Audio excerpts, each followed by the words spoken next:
This is the Dan Le Batard Show with the Stugotz podcast. We begin in the obvious place. 786-456-4837 is the telephone number, and I am looking all over America, sea to shining sea. People in sports history who you could mistake for Ed McMahon from behind at 4 a.m. in a drunken hotel lobby. 786-456-4837. Just from behind, Ed McMahon. Stugotz has been wearing me out during the break, insisting that we do this, so we will get to that in a second. 786-456-4837. We have the Sueys to get to. Annually, they're our award ceremony. They are our Oscars. I know there are a lot of bets taking place in the shipping container that I will say our Oscars wrong, but I have decided to slow down this year, and our Oscars will not be a tongue twister. Put it on the poll, Guillermo. Is our Oscars a tongue twister? Because I get it wrong every year, but we have basically end of year celebration in August. Usually, but time has been turned upside down. It's a weird time. It is an unbelievably weird time. Yeah. Probably the weirdest. Put that on the poll as well, Guillermo. Is this the weirdest time? It's usually reserved for the slowest time in sports. However, we seem to be doing this right on the precipice of the busiest time in sports. They're playing hockey in August. September now, I guess. Basketball playoff games on Labor Day, and I am going to shock the audience right now. Shock the audience, because time is an illusion. Time has been turned upside down. We are 2 sleeps away from Houston at Kansas City. The NFL football season is 2 sleeps away if nobody gets pandemic between now and then, which is possible, right? This has already happened in college football, right? College football has already, what was the game that was lost? Was it an SMU game? It was an SMU game, yes, but they did get BYU and Navy last night. Yes, yes, we got BYU, Navy, we got 55-3. We've got nothing but 28-year-olds with your college football. If that's what you wanted from college football is back. 2 teams you recognize, Navy and BYU, everyone out there in their 30s. But it is shocking to say Houston at Kansas City is a couple of days away. And in that vein, Stugotz, I want to briefly talk some football here with you, because I'm not going to let you, Chicago Bears, with that news dump on Friday night, get away with naming Trubisky quietly the starter and hoping nobody noticed that you gave Foles a bunch of money. They did that on Friday night on purpose, Stugotz, headed into the weekend. The Bears are trying still, even in the offseason, to hide their quarterback. In their defense, Jacksonville gave Foles all the money. They just, traded for all that money. Right. They traded for the money. Thank you, Mike. They did sneak that in Friday night. It was so funny. Hoping no one would notice who their starting quarterback's going to be. Let's see if a busy weekend in a pandemic. Let's see nobody. I don't want anybody talking about Mitch this. Again. I don't want anyone talking. I honestly didn't think Trubisky was going to be back in any form with Chicago. But the thing that I wanted to get into with you, and again, we will have our Sueys are going to begin in the next segment. We begin with what is often Best Picture for us, worst mistake. We're coming right out of the box with worst mistake of the last year. So you're going to want to be here for that. But I wanted to ask you about Jadeveon Clowney. Do you have any good theories for me on what I'm about to say? Because I don't know how to do the measurements in that sport. I've told you many times. There are many people doing the measurements very well, better than they ever have. The advanced metrics in that sport are really fun to study. One of them, for example, Stugotz, will tell you that Jadeveon Clowney, how do you measure pass rusher? I'm guessing most people listening to this measure pass rusher one way. Sacks. And so Jadeveon Clowney is now a Titan, signed a 1-year deal and fired his agent.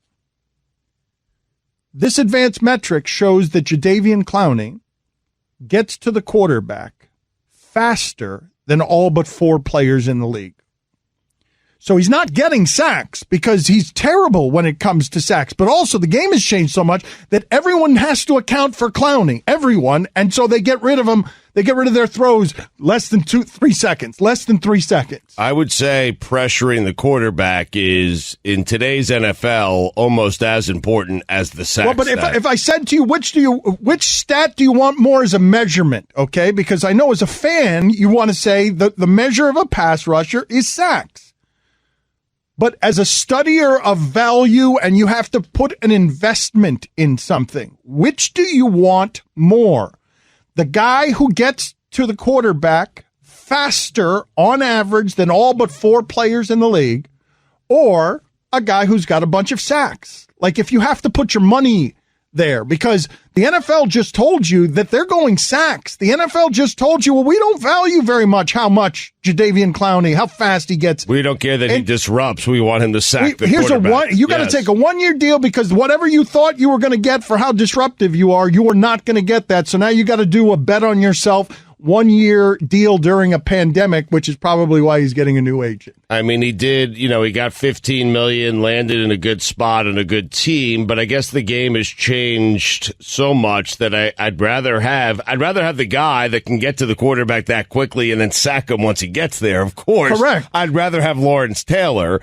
But I'll take a guy who can get to the quarterback, disrupt, get there that quickly, throw off the timing of an offense over a guy who, piles up the Even sacks. though Khalil Mack and Aaron Donald are totally unblockable, Stugotz, Lawrence Taylor could not exist in this game because of how quickly the quarterbacks and the offenses get rid of the ball, because they've turned these short passing plays into the equivalent of running plays where they could do it very safely without bothering to block Jadeveon Clowney.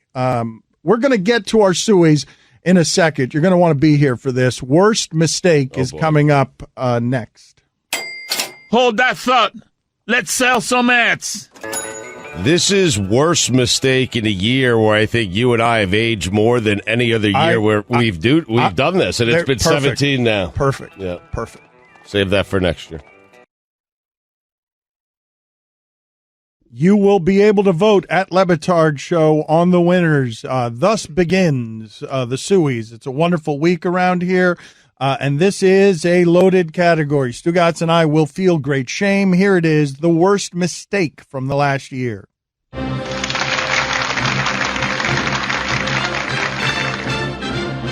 And now, the Suey nominees for worst mistake. Stugotz doesn't know how to say empanada. I'm walking around your supermarket and I'm spending over $100 on my groceries for the week, and I take a piece of candy or an empanada. That's not stealing, man. What? Empanada. A pinata? Dan thinks a Bucks player from Delaware is foreign. The Bucks deleted a tweet a couple of weeks ago because they've got the foreign player, Dante. I can't pronounce his last name. I don't think he's a foreign player either. I can't pronounce Dante DiVincenzo? Excuse me. That's right. White Dante? Yes, White Dante. I think he's from Indiana. He played for Nova. His name sounds foreign enough that I thought it was You foreign. thought he was like one of these swing guards from Italy? I thought he was like Luca. I am dying to know where Dante DiVincenzo comes from. He's from Delaware. He's a blue hen. Dan screws up Dr. Fauci's name. You've got Fauci out here saying don't shake hands ever again with anybody. You called him Fiucci, and we all had the same reaction, so I don't know what the fine for that is. It's probably, Pretty famously now, Fauci. Yeah, Fauci. Firucci. I mean, $10. Thank you, Stugotz. Appreciate all your efforts there. You made him like a luxury resort Right. on the beach. It was weird. Stugotz thinks an Alexandria realtor is a woman named Alexandria. Will Brinson is reporting. He asked the question, why doesn't the Washington football team have a new nickname planned yet? Probably because of an Alexandria realtor. You know what that Alexandria realtor did, Stugotz? What'd you do? I don't know whether it's a she or a he, but trademarked everything as soon as he or she found out. Well, Alexandria, I figured Alex. I don't know. It's a weird thing for you to be harping on. It's totally fair though, and my apologies if I got that wrong. But I didn't assume it was a woman, so I didn't understand why you were assuming it was the name a of woman. the city, not the person. That's correct. Well, that's the other thing that's unbelievably funny. You're telling me that Stugotz thought it was a realtor named Alexandria? That is unbelievable. All right, we can't get to the weekend observations just yet because we have to stay right here for a second. This Alexandria realtor, Alexandria is not her name. We don't even know if she is a her or not. Clears it up. This Alexandria realtor. Totally makes sense now. Stugotz struggles to say the phrase, make it count. Get 5 cents off every gallon every day with market count rewards from Marathon. To sign up, visit, I don't know if this is right, Roy. I don't want to give out the wrong information here. MAKELT count.com or download the free app today. Oh, I see it now. Long weekend. MakeItCount.com. Dan awkwardly ending the show, talking about Jason Momoa. Everyone's trying to look like Momo. Mike Ryan not listening to Dan. Who was the first one to rock the crucifix earring? Was it Barry Bonds? Was it Lawrence Taylor? Was it George Michael? I'm not sure. Was it George Michael? That's what I just said. Yeah, was it? You think so? I wasn't listening. Dan forgets Myles Garrett is black. His helmet being removed, the first thing that happens there is, hey, human being in there. Now you hit him over the head with a helmet. Of course it's wrong, but I ask you to consider this because I didn't say anything about white, black, or race. But let it be a black guy doing it to a white guy and have the white guy not have his helmet on and see if the language doesn't get escalated to a really uncomfortable, loud place. I'm not the brightest star in the sky, but wasn't it a black guy doing it to a white guy? Dan tries to recreate John Travolta's infamous Idina Menzel mistake. He kind of sing-songed it with great confidence, and he said, the wickedly talented one and only Hadeen Nassan. You watched that. I did. Here, Yeah, Daryl, try I it. got Guys, this. hold on a When second. you cleared everybody out of the way and you're like, hero. I shot an air ball. Okay. Yeah, we were all like, oh no, this is bad. And Billy's like, I like it. Dan reads an inappropriate Twitter handle by mistake. Oh, no. This is what's happened with Aaron Rodgers. The defense gave up 45 points. The defense gave up 44 points. The defense gave up 37 points. And the other 3 losses, he led a game-tying drive and never got the ball back. And this is from Barry McCoy. Never got the ball again. No, that can't be his name. I dumped it. It's impossible. Yeah, you just fell for something. Good call, Mike. The stats are right, though. The stats are right. I can't trust anything. Are you sure? I That mean, The stats are right, yes. name, I know. Are they? I trust Dan that the stats are right. That name is not real. The stats are right. My bad. I didn't see it. My bad. I wanted to give credit to the. I wanted to give credit. That was an innocent mistake. I mean, you could be ashamed all you want. It was an innocent mistake. Dan messes up Chris the Bear Falika's name. Chris Fallick says on Twitter, in its bowl game, Alabama will play its 167th game since the start of 2008. It's Falika. You made him a penis. Dan and Stugotz screw up Mike Ryan's Tim McGraw bit. I think I'd like to know when I'm going to die because I sort of romanticize the idea of like living like you were dying when you're on a countdown clock. Imagine all the life experiences. Like I could go skydiving or Rocky Mountain climbing, go like Roy brings up a 1.7 point, seconds though. on a Like, bull named Roy Fu does bring up Manchu. a point. Like, you might be risking paralysis. And that's totally a trampled my bit. Yes. Just totally trampled my But bit. Mike, what if God forbid it says you're Doesn't going to matter die to in like a McGraw guy. week? You're What if welcome. it says a week though, like or 2 days or a month? I don't want to know that. Well, then you just love deeper and speak sweeter and give forgiveness as those that you've been denying. Someday I hope you get the chance to live like you were dying. Do you have more, or is that it? No, thank you guys for letting me go through that smoothly. Stugotz thinks Ice Cube is part of Brooklyn Nine-Nine. But you're worried there's a bunch of people out there going, hey, is that the guy from Brooklyn Nine-Nine? Like, and all these family movies? I don't know what you're talking about. You got it wrong. I don't think Ice Cube is part of Brooklyn Nine-Nine, and Brooklyn Nine-Nine isn't a family movie, so I don't know what you're doing there. Well, Ice Cube is a part of Brooklyn Nine-Nine. He's been in a couple of episodes of Brooklyn Nine-Nine. But are you concerned that there's a generation of people who just don't know who Ice Cube is? That's not a movie, but okay, never mind. We'll move TV on. show. Nobody wanted to help me this segment. We will move on. Billy is Are you shaking. thinking of Terry Crews, Stugotz? No, I'm telling you, Ice Cube's been in a couple of episodes of Brooklyn Nine-Nine. Look it up. You're telling me? Yep. Uh-huh. Yep. He was in it, I think. He's only credited as a writer. I haven't seen every episode of Brooklyn Nine-Nine, but I'm trying to figure out what you were doing. Getting it wrong. Dan does nothing right for 30 seconds. Who is the comedian? Is it James Mulvaney? How do you pronounce his? John Mulaney? There you go. Thank you, John Mulaney. Is the, $2. Yeah. yeah, that's a bad fine. Wow, everybody started shaking their head. I mean, he's arguably the most popular comedian right now. James Mulvaney. Is he the most? Put it on the poll, Guillermo. Is John Mulvaney the most popular columnist at Lebanon? Oh my God, comedian Dan. Jesus, get it together. Excuse me, comedian. My bad. Dan has another rough 30 seconds. You saw Jay Glazer said Dolphins are in talks on Jay Glazer, and then Armando Salguero says Dolphins have had no talks on Kendall Drake. Kenyon Drake. Ooh, you want me to burn that tape? Are we trading for Jay Glazer? We're trading Jay Glazer, and then I think we're getting 2 rappers in return. Stugotz calls AJ from the Backstreet Boys Al. And finally, Ryan Gosling was neighbors with Backstreet Boys member Al McClain in the 90s. AJ? Yes. What did I say, Al? Sorry about that. Al McClain. It'd be a whole different story if one of the Backstreet Boys was named Al.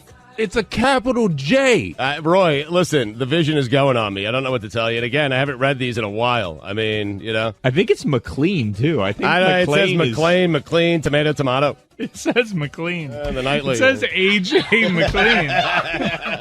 You made him Al McLean. It's not even a big name. Like Mike, it's you're right. 2 letters. You're right. AJ. They're both in caps. They are. They are both in caps. Al. Loaded category. Strong start. We were bad this year. Pay that man his money. That pandemic really got us. Kyle Brandt will join us in moments to go through historically the most attractive calves in the history of male athletic body parts as we continue to objectify. He'll be here in a second, but first, I'm sorry, Christine Lisi, I interrupted you.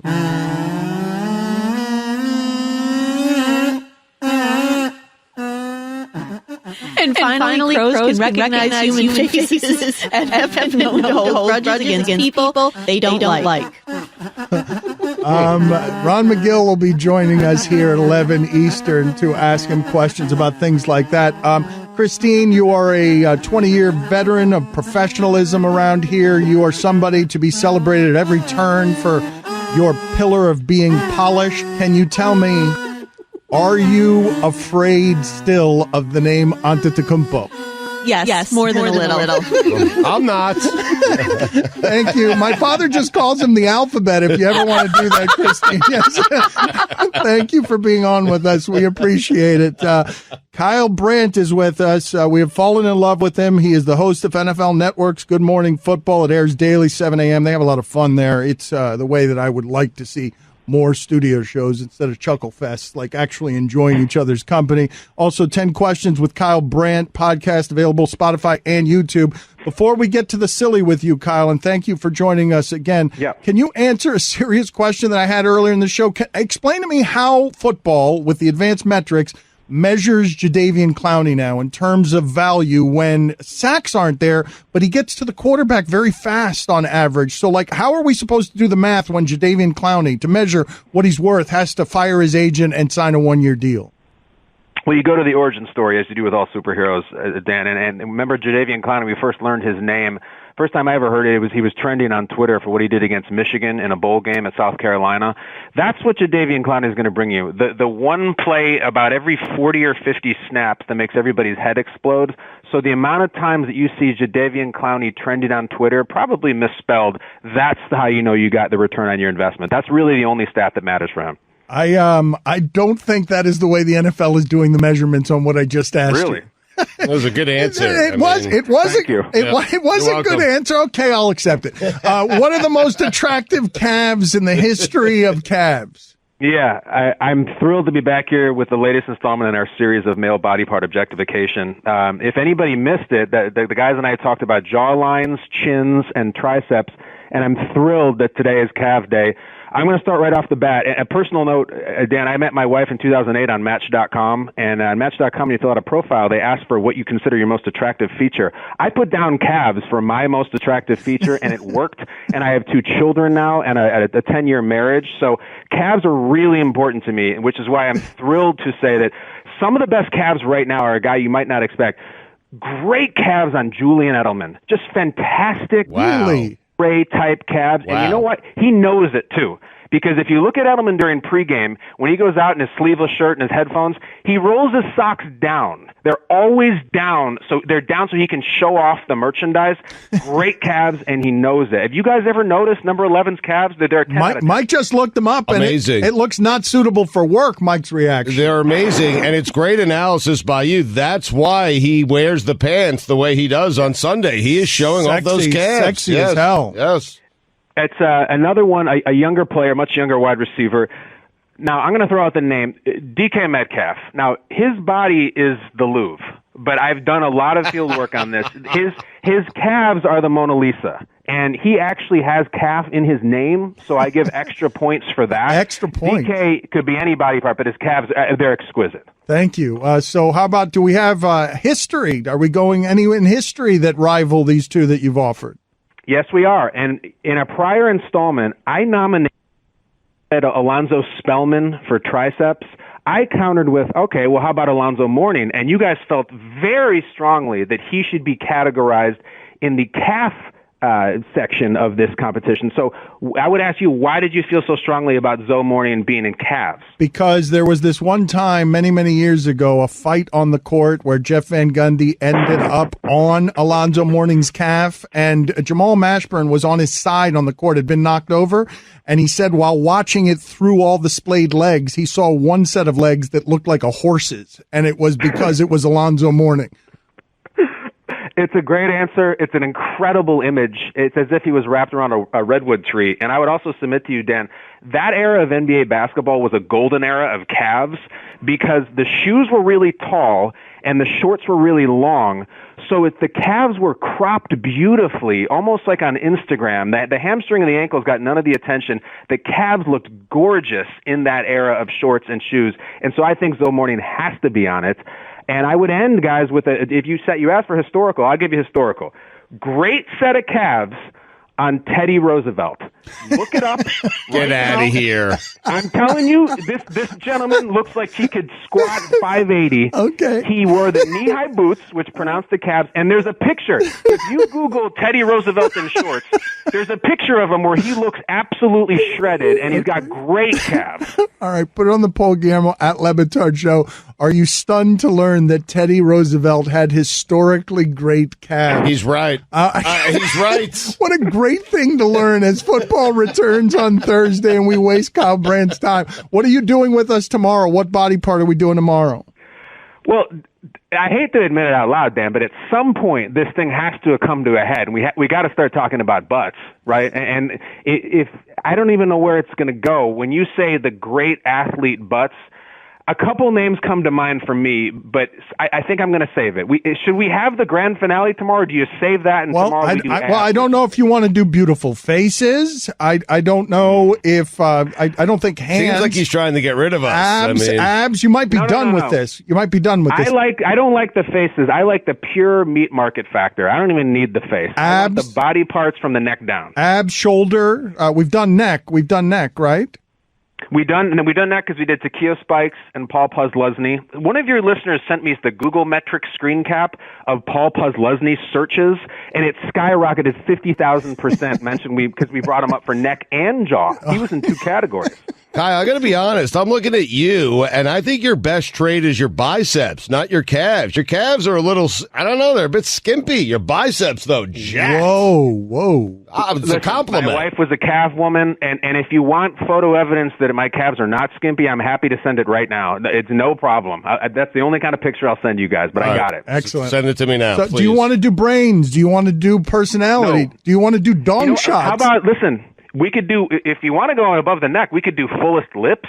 We could do deepest eyes. Maybe you ask the listeners. I don't know. All I know is I'm no Teddy Roosevelt from the knee down. Well, we don't want to get rid of you, though. We don't want it to end. We want it to continue through at least the entire football season? Let's do this is a good one. This is a meaty one, literally. Let's do thighs. Yes. Let's do thighs because then we can go soccer, we can go volley. There's a lot of places to go with thighs. All right. Okay. I can't wait. Right. Thank you for being on with us. Anytime. It's always a pleasure. Send me the picture. So football is here in 2 sleeps. Mina Kimes, there can be no greater birthday present for Mina. This is her birthday today, Stugotz. Yep. Than finding out that football is right around the corner. Let's wish her a happy birthday in our unique way. A happy birthday to her. I don't care. Good luck. And you're celebrating today by just snorting football? I'm taping NFL Live in a couple hours, and then taping my football podcast, and then doing another football podcast later. So it's just going to be a great birthday. So, yes, you're snorting football. Yes, yeah. and you wouldn't have it any other way because you're a crazy football lunatic. But the reason, we'll get you out of here in a second, I just wanted to understand the Clowney thing. How do these people measure what this guy is worth? Is the better measurement sacks, or is the better measurement how fast you get to the quarterback, which he does, faster than all but 4 guys in the league?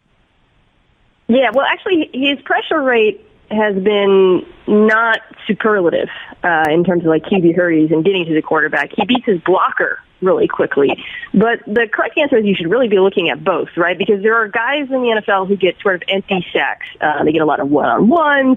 And when you look at their hurries and their pressures, they're not that much larger than the number of sacks they get, which is usually a way of predicting regression. And then there are guys like Clowney who are good in some metrics. He's a terrific run defender. He's obviously disruptive, but it doesn't translate into production in terms of bringing down the quarterback. So you want someone like, I don't know, Darius Smith last year who can do both, and he just didn't do that, which is something you really heard around the NFL, right? This wasn't just one team passing on Clowney at $16 million plus. It was every team in the league who felt the same way in the end. Would my logic be flawed if I said game planning around his disruption is a new kind of offense where everyone's releasing the ball inside of 3 seconds? Doesn't stop other guys from getting sacks, but might explain why he seems so disruptive to me and then only ends up with three sacks. Part of the reason he seems so disruptive is he has these games, Dan, where he's the best player on earth, right? Like that San Francisco game last year, which was in prime time. Everybody watched him completely destroy worlds in that game. But then there are games where he does kind of disappear and he doesn't look as disruptive, and it's, a 10 a.m. Sunday game that you didn't watch. So it's hard because I think we think of his highlights, we think of the hit from college, we think of the wild card game 2 years ago against Oakland where he took over that game, when in fact the consistency isn't quite there. And when you talk to, offensive play callers around the league, they're not as worried about him as they are about a guy like, I mentioned Smith or a Myles Garrett, for example. Mina, thank you for being on with us. And again, happy birthday. Catch her on NFL Live today, beginning at 4 p.m. Thank you. Bye, guys. See ya. I'm confused. I have no idea if Clowney's good. I don't know. Well, I believe her, by the way, because if you're watching any of this NFL analysis, that is stronger analysis and stronger explanation than most people can give you on football when it comes to making some of these just very difficult value measurements. I don't know. Clowney is almost, to me, among anyone I've seen in that sport, the guy that confuses me because I feel like my eyes might be lying to me.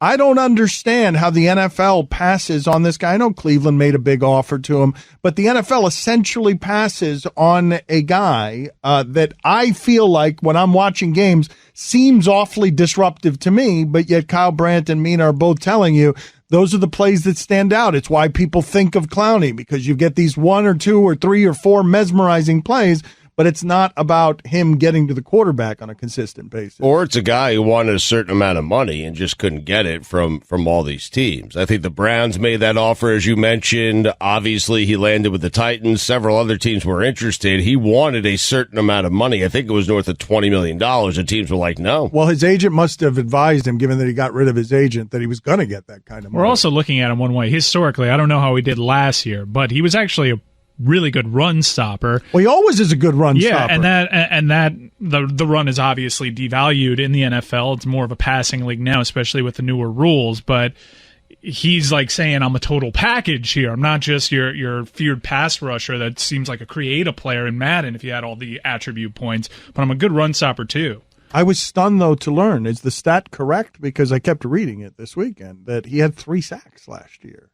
That's not production. That is, if we're just bottom lining it, Bill Parcells, don't tell me about the labor, show me the baby. 3 sacks is not someone any of us would consider an elite pass rusher.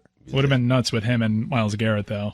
Agent deserves a raise. I mean, Ron McGill joins us next.